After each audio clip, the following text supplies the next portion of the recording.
हुकूकुल इबाद का अल्लाह ने उसूल ये रखा है, हुकूकुल इबाद का, कि मैं उस वक्त तक माफ नहीं करूंगा जब तक भाई से भाई का हिसाब किताब बराबर नहीं करा लूंगा। वाह वाह वाह, सुभान अल्लाह। ये हुकूकुल इबाद।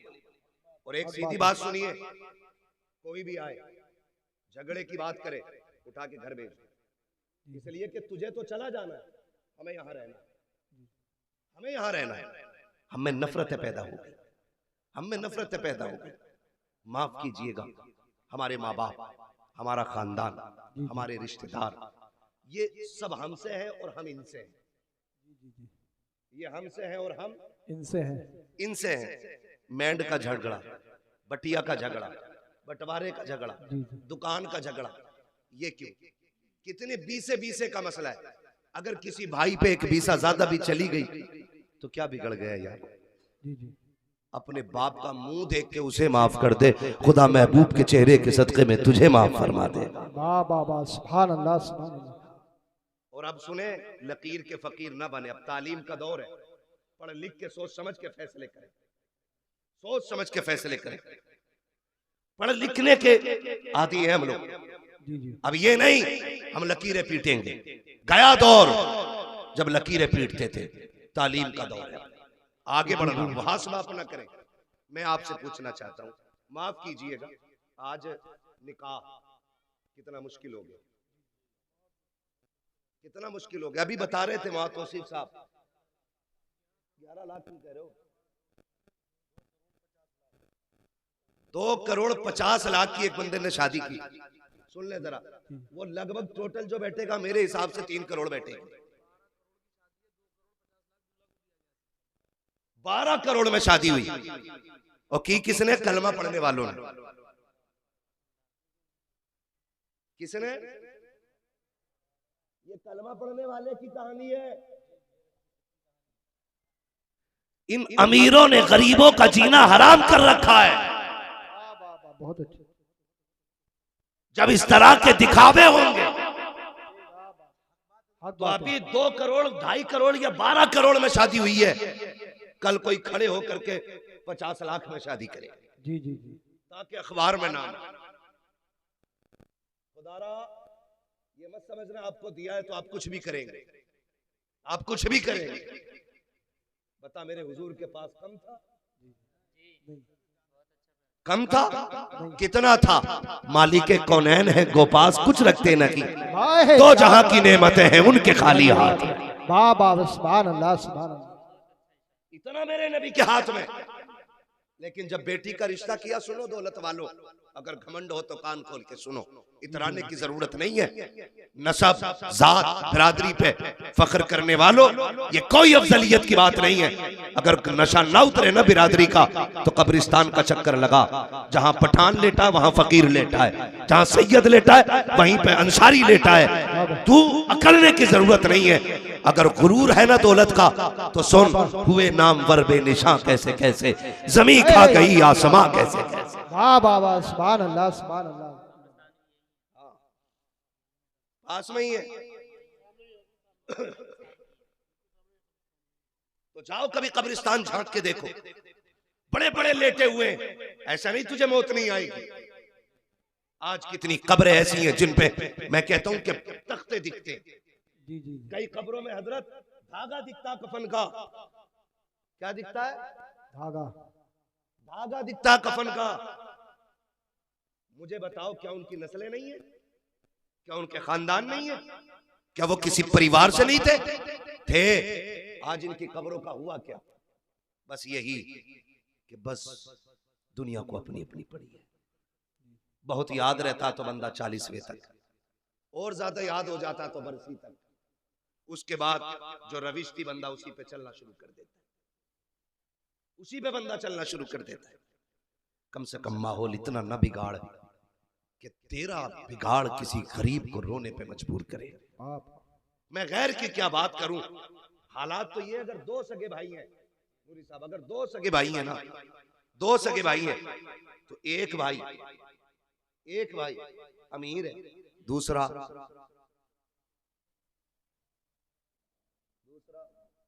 माशाल्लाह सुन रहे हैं ना, अल्लाह सलामत रखे, दूसरा गरीब है।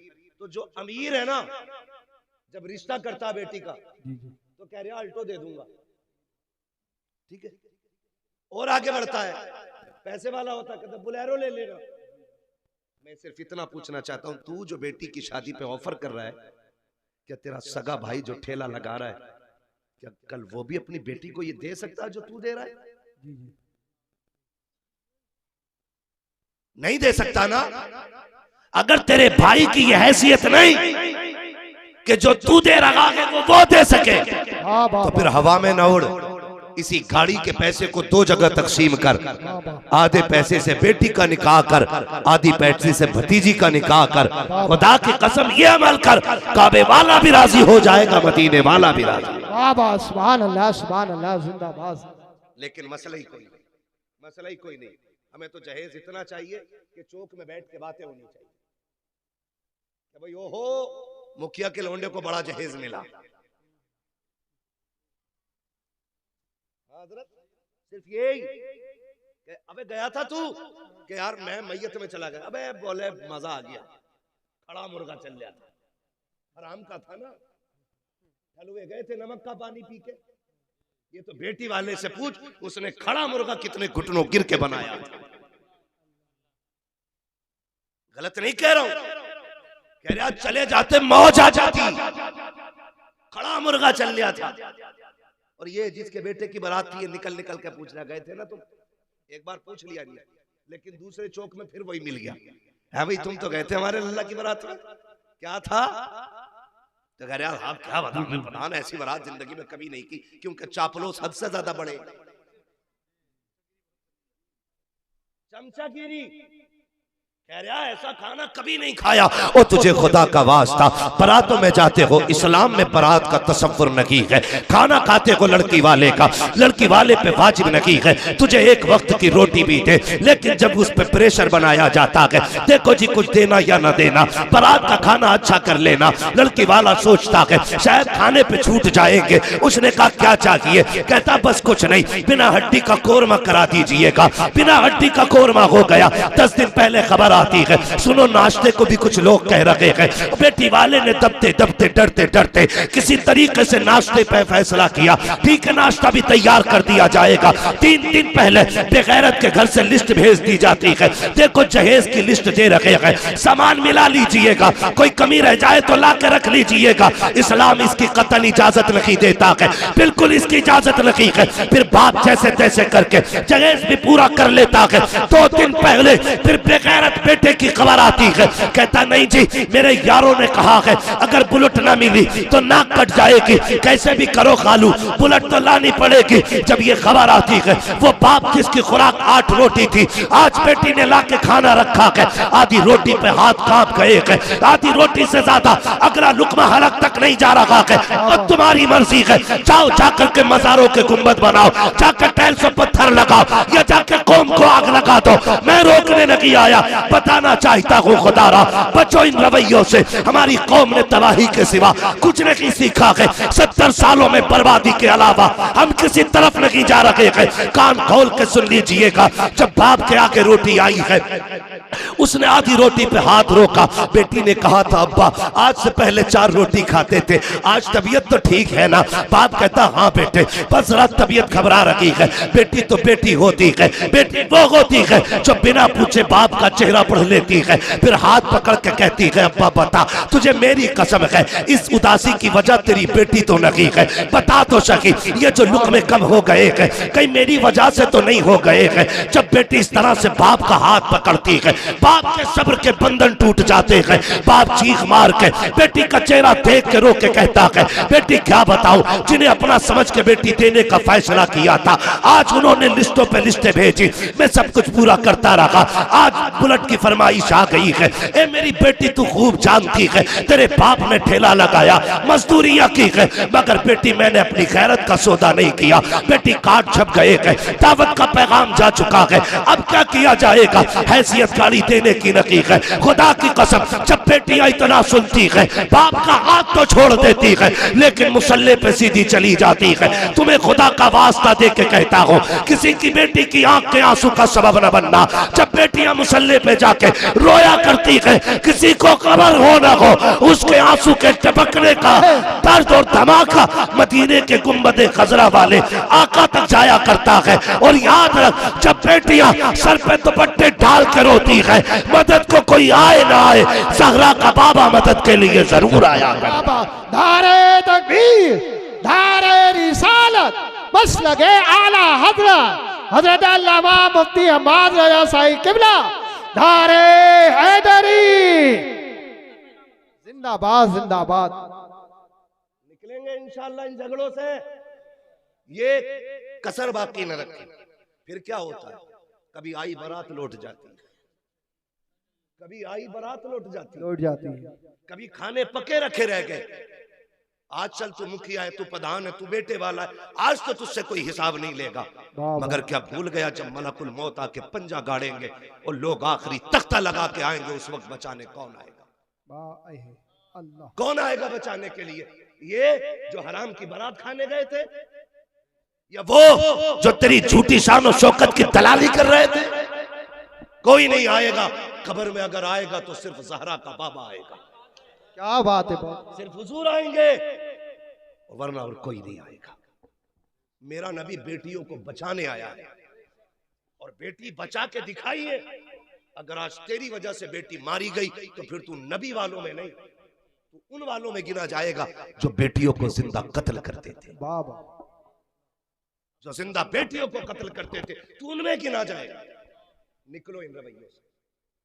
मुझे बताओ, अगर ससुर ने 10-5 लाख दे भी दिए, गुजारे हो जाएंगे? बोलो, हो जाएगा गुजारा? नहीं होगा ना। अल्लाह कादिर मुतलक है।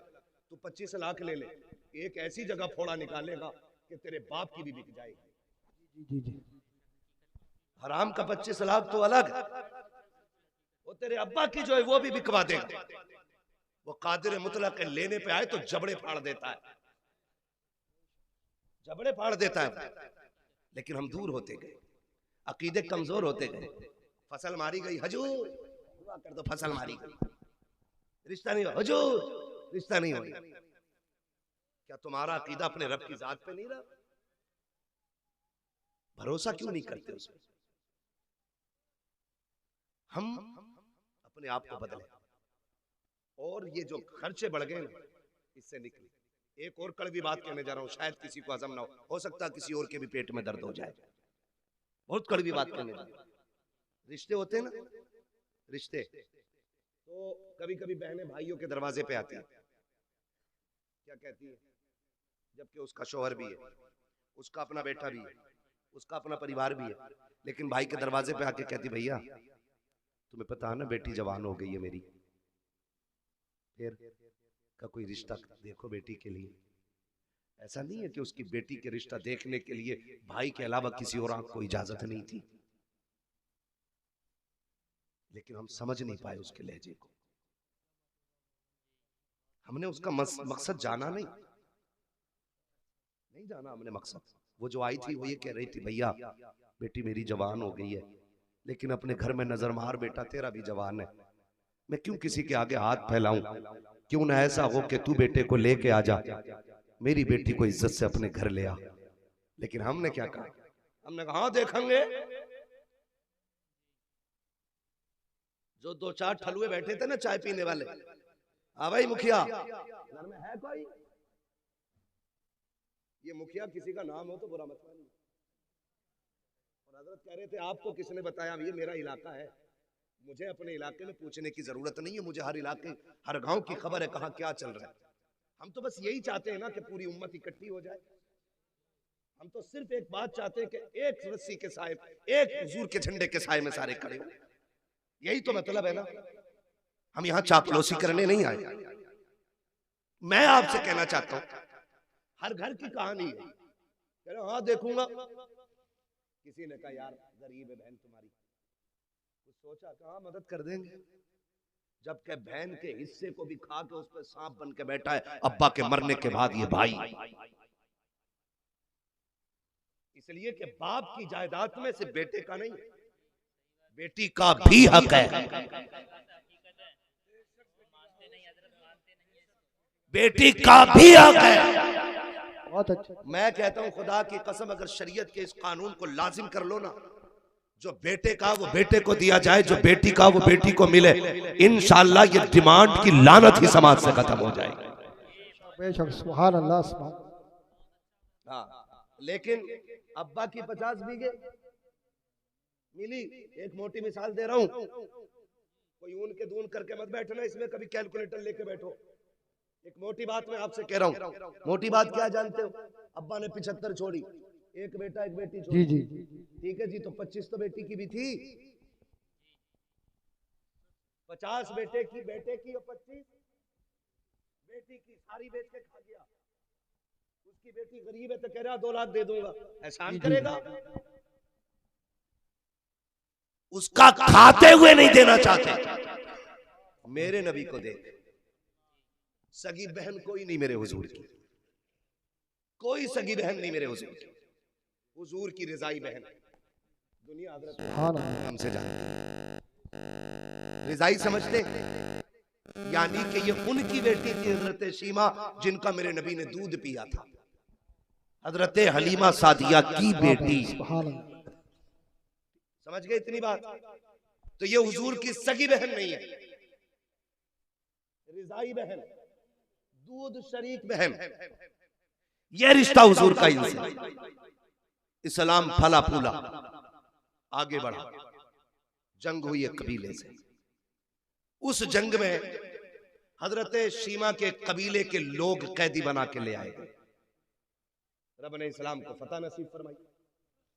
तो जब वो कबीले के लोग कैदी हो गए, हुजूर ने ऐलान फरमा दिया कि जिसे अपने कैदी छुड़ाने हो, इनकी कीमत अदा करे और ले जाए।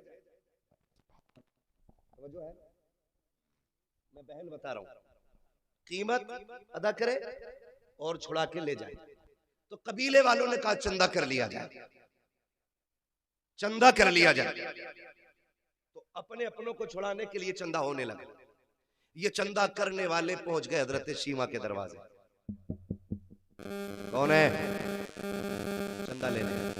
किस चीज के लिए? कहा वो कैदी बना लिए गए ना हमारे कुछ सिपाही, उन्हें छुड़ा दे। बनाए किसने? कहा मोहम्मद इब्ने अब्दुल्लाह ने। जैसी इतना सुना, हजरत शीमा की आंखों में चमक आ गई। फरमाने लगी एक बार और नाम बता। दोबारा नाम सुना। कहा कहीं ये वही तो नहीं है जो मक्के में पैदा हुए? कहा वही है, ये हिजरत करके मदीना आ गए हैं। तो हजरत शीमा ने चादर संभाली, फरमाने लगी अब चंदा बंद करो, मुझे उनकी चौखट पे ले चल। कहा क्या करोगी? कहा कैदी छुड़ा ले।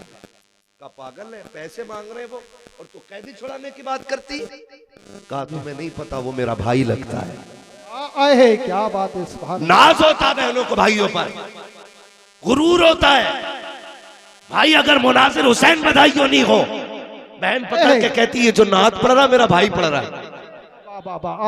ये जो आवाज है मेरे भाई राशिद की है, ये जो निजामत है मेरे भाई की है। ये बहनों को नाज होता है। कहा लेके चलो ना, वो मेरा भाई लगता है। कहा अजीब है, उसकी कोई बहन नहीं। कहा लेके तो चलो। कबीले वालों ने कहा यार चल के देख न ले, अगर मिल गया काम हो गया तो फिर पैसे बच जाएंगे।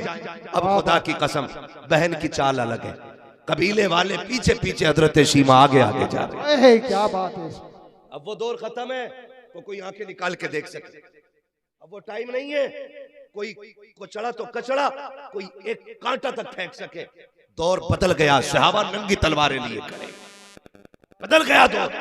हजरत शीमा आगे आगे आ रही है, जहां मेरे सरकार का खेमा लगा है वहां आकर के सहाबा इकराम ने तलवारें लगा रखी थी। जैसे आप अंदर जाना चाहती है, सहाबा ने तलवारें आगे लगा दी। देहाती औरत किधर जा रही है? उन्होंने कहा कल्लू सबीली, मेरा रास्ता छोड़ो। कहा कौन है तू? कहा मैं तुम्हारे नबी की बहन लगती हूँ। उन्होंने कहा ठहर जाइए, ये कोई मसला नहीं है, हमारे नबी की कोई बहन नहीं है, पहले इजाजत ले लेते, पता कर लेते। हजरत शीमा ने कहा था, जाओ उनसे जाके कह देना आज वो आई हुई है जो ये कहती थी अल्लाहुम्मा इब्क़िलना मुहम्मदा, अल्लाह मेरे मोहम्मद को सलामत रखना। जैसी वो सहाबी अंदर गए हैं, आका एक देहाती औरत है, आपकी बहन बता रही है अपने आप को, और वो ये कह रही है कि वो है जो मैं उनको बचपन में अल्लाहुम्मा इब्क़िलना मुहम्मदा कहती थी। मेरे आका ने इतना सुना, फरमाते हैं सहाबा कह दो मेरी बहन है वो। इतना कह करके वो सहाबी पहले दौड़े। जैसे सहाबा को पता चला ये हुजूर की बहन है, खुदा की कसम तलवारों की औकात क्या है। नजरें झुक गई थी सहाबा की, गर्दनें झुक गई थी, सबके सर नीचे है। अब मेरे नबी का प्यार बहन से देखिए, आका करीम ने इतनी तेजी से कदम बढ़ाए गए कि जो मुजम्मिल वाली चादर सरकार के कंधे पे थी वो सड़क के जमीन पे तशरीफ ले आती है। मेरे नबी ने आज चादर का ख्याल नहीं किया है, दौड़े गए बहन की तरफ। उधर से बहन आई है, सरकार ने हाथ पकड़ा है और सीमा खैर है कि नहीं, देखा तो रोने लग गए हैं। आका करीम के आंख के आंसू, सहाबा देख के हैरत में थे। हजरत सीमा ने हुजूर को देखा है, नजर भर के देख रही है, पीछे पीछे कबीले वाले हैं, आगे आगे मुस्तफा चल रहे हैं। कान खोल के सुनो प्यारे, बहनों के रिश्ते अनोखे होते हैं। खुदारा बहने दरवाजे पे आ जाए, चेहरे ना बिगाड़ना, धक्के ना देना, गुर्बत का ताना ना देना। अगर मई जून की छुट्टियों में आए तब भी इनका इस्तेमाल करना है, दिसंबर जनवरी में आए तब भी इनका एहतराम करना है। ये 8 दिन के लिए बाप के दरवाजे पे आती है, तेरी रोटी की लालची नहीं है,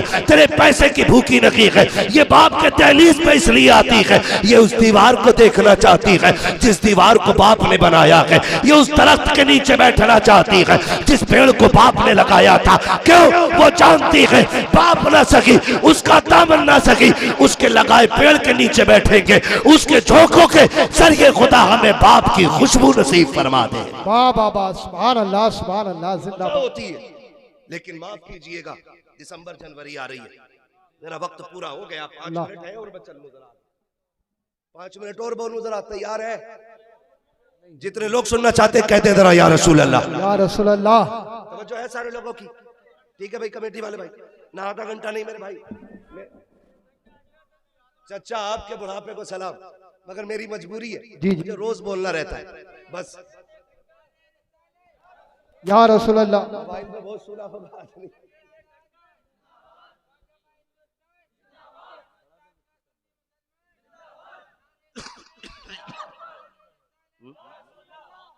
तवज्जो है सारे लोगों? जी आ रही दिसंबर जनवरी की ठंड, स्कूलों की छुट्टी होंगी कि नहीं? बोलो, छुट्टी होती है कि नहीं? बहुत कम लोग पढ़ते हैं इधर। ये बात तो नहीं पता होगी ना जो पढ़ने लिखने वाले लोग। होती है कि नहीं दिसंबर जनवरी की छुट्टी? उसमें क्या होता?